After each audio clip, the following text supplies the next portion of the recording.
An armed robber who thought he could get away with cash from a Taco Bell restaurant was blindsided when he came face to face with employees who confronted him with their own firearms. According to WJW-TV, 2 armed robbers stormed inside a Cleveland area Taco Bell on September 6 around 2 a.m.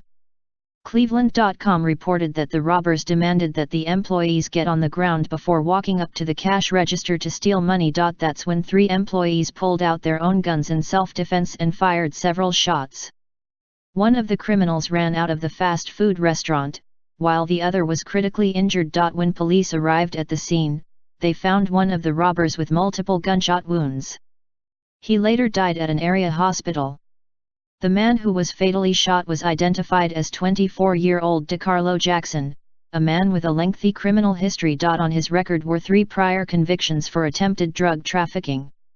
What would have happened if these employees were not able to defend themselves?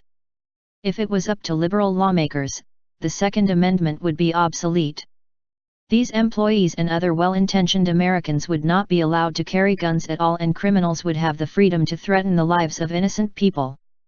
Even Taco Bell management praised the actions of their employees.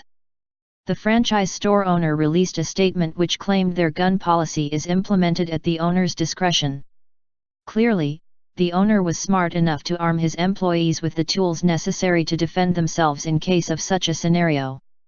But stories like these aren't reported by the liberal media who fawn over the Democrat agenda to abolish guns. According to the Huffington Post, former MSNBC and ESP journalist Keith Olbermann even called the NRA a terrorist organization, fueling the flames of hatred against Americans who uphold the Second Amendment.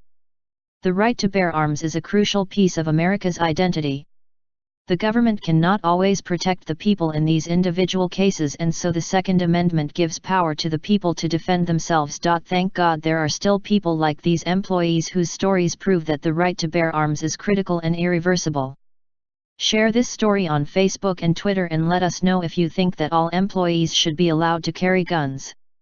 How do you feel about employees carrying firearms? Scroll down to comment below.